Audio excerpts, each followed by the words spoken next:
সোমবার ঢাকায় আসছেন ভারতের পররাষ্ট্র সচিব বিক্রম মিস্ত্রি।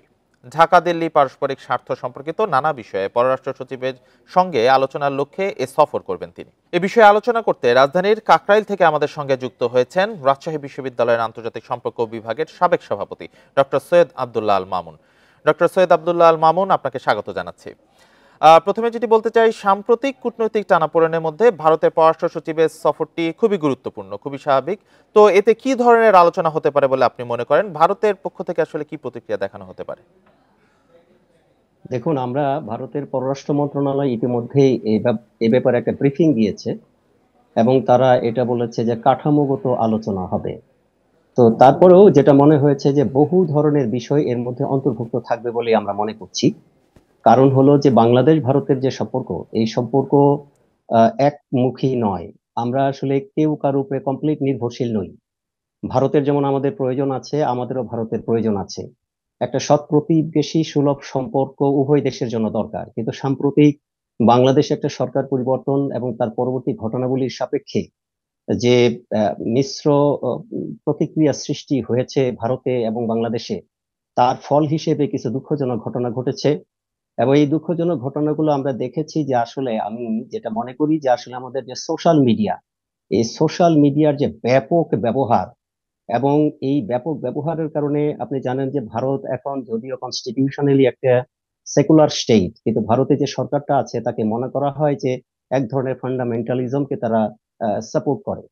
পাশাপাশি আবার বাংলাদেশে সরকার পরিবর্তনের পর আমরা যে রাজনৈতিক ক্ষেত্রে এখানেও আমরা দেখছি যে একটা ধর্মীয় যে সংগঠনগুলো, তারাও তাদের আদর্শ বাস্তবায়ন করার জন্য মানে চেষ্টা করছে সাংবিধানিক পন্থায়। তো এই জন্য দুই দেশের জনগণের মধ্যে যারা ধর্মীয় উগ্রবাদিতায় বিশ্বাসী, এরকম বক্তব্য থেকেই কিন্তু এই মানে যেটা বলি যে আমাদের যেটা আমাদের আশা করা হয় না এই ধরনের সম্পর্কটা ঘটেছে। এবং আমি মনে করি যে ভারত তাদের দেশে আমাদের যে হাই কমিশন আক্রান্ত হয়েছে এটা তারা দুঃখ প্রকাশ করেছে। এবং তাদের দেশে আমাদের ব্যবসা বাণিজ্য ভিসা বন্ধ হওয়ার কারণে উভয় দেশ যে ক্ষতিগ্রস্ত হচ্ছে এটা হয়তো ভারত বুঝতে পারছে। আমার মনে হয় সেই বিষয়গুলোকে কেন্দ্র করে G2G রিলেশন ডেভেলপমেন্ট করার একটা প্রক্রিয়া থেকে হয়তো তারা এখানে এসেছেন। এবং আমরা তাদের আসার পরে আলোচনার মাধ্যমে বুঝতে পারবো যে আসলে প্রকৃতপক্ষে ভারত কি চাচ্ছে আমাদের কাছে, আর আমরাই বা ভারতের কাছে কি আশা করছি।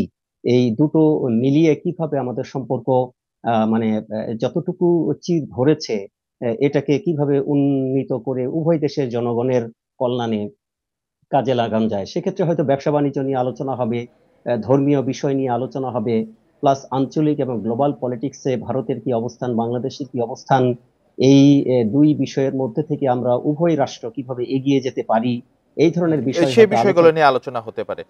তো এখন যেই টানাপোড়েন পরিস্থিতিটা আছে ভারত ও বাংলাদেশের সম্পর্কে, তো এটি উন্নয়নের ক্ষেত্রে আসলে আপনার মতে এই মুহূর্তে কি বাধা রয়েছে, বা এগুলো ঠিক করতে কি ধরনের পদক্ষেপ নেওয়া উচিত দুই দেশের সরকারেরই? আমি যেটা বলেছি যে আসলে দেখেন, বাংলাদেশে বর্তমানে কোনো রাজনৈতিক সরকার নেই, একটা ইন্টারিম সরকার আছে। তো আমার কাছে মানে অনেকের কাছে এটা মনে হয়েছে যে যেহেতু একটা ইন্টারিম সরকার আছে এবং এই ইন্টারিম সরকার কতদিন ক্ষমতায় থাকবে সেটা স্পষ্ট নয়, কারণ তারা একটা সুনির্দিষ্ট সংস্কারের লক্ষ্য নিয়ে এগিয়েছেন এবং সেই সংস্কার কিন্তু ওভারনাইট বাস্তবায়ন করা সম্ভব নয়। তো পাশাপাশি বাংলাদেশে যে রাজনৈতিক দলগুলো, তারা কিন্তু একদিকে এই সরকারের সংস্কার কর্মসূচিকে সাপোর্ট করছে এবং এটা বাস্তবায়ন হওয়া দরকার এটা স্বীকার করছে। পাশাপাশি তারাও কিন্তু একটা চাপের মধ্যে রেখেছে যে দ্রুত একটা নির্বাচন দিয়ে রাজনৈতিক সরকারের দিকে যাওয়ার জন্য। এই দুটোর মাঝখানে পড়ে আমাদের যে বর্তমান সরকার, তারা হয়তো বা আমার মনে হয় যে ভাবে কাজ করা দরকার তারা হয়তো সেভাবে কাজ করতে পারছেন কিনা সেটা প্রশ্ন সাপেক্ষ। ফলে এই বিষয়গুলো কিন্তু বিশ্বব্যাপী পর্যবেক্ষণ করছে গ্লোবাল অ্যাক্টর যারা আছেন, আমাদের আঞ্চলিক যারা অ্যাক্টর আছেন, প্রত্যেকেই কিন্তু যার যার স্টেট ইন্টারেস্ট নিয়ে কাজ করে। তো এখন হয়তোবা এমন হতে পারে যে আমাদের যে আঞ্চলিক অ্যাক্টর গুলো এবং গ্লোবাল অ্যাক্টররা তারা হয়তো মনে করছেন যে এটা হতে পারে যে এই ইন্টারিম সরকারের একটা দুর্বলতা। এখান থেকে হয়তোবা তৃতীয় কোনো পক্ষ গ্লোবালি একটা এখানে কিছু আহ, আহ, হয়তো তাদের এজেন্ডা বাস্তবায়ন করার চেষ্টা থাকতে পারে। সেই ক্ষেত্রে হয়তোবা হতে পারে যে ভারত সরকারেরও হয়তো একটা আস্থার অভাব থাকতে পারে যে এই ইন্টারিম সরকারের পলিসিটা কোন দিকে যাচ্ছে আসলে সেটা হয়তো তারা স্পষ্ট নয়।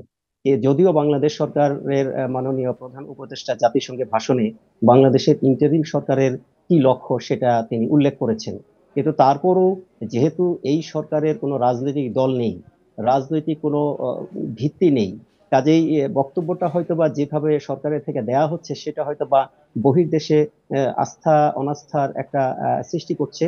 এবং এইটাকে কেন্দ্র করে যে সোশ্যাল মিডিয়াতে দুই দেশেরই যারা এক্সট্রিমিস্ট আছেন, আমি বলবো যে প্রত্যেকটা দেশেই সরকারের বাইরেও বিভিন্ন গোষ্ঠী বিভিন্নভাবে কাজ করে, এই গোষ্ঠীগুলোর সাথে কিন্তু উভয় দেশের গোষ্ঠীর একটা কানেকশন থাকে। কাজেই তারা হয়তো তাদের এই ইন্টারিম সময়ের মধ্যে সুবিধাটা নেওয়ার চেষ্টা করছেন। এরই ফলশ্রুতিতে আমাদের যে ট্র্যাক টু লেভেলে যে এক্সচেঞ্জ গুলো হচ্ছে, এইটার ফল হিসেবে এই চ্যালেঞ্জ গুলোর উদ্ভব ঘটেছে।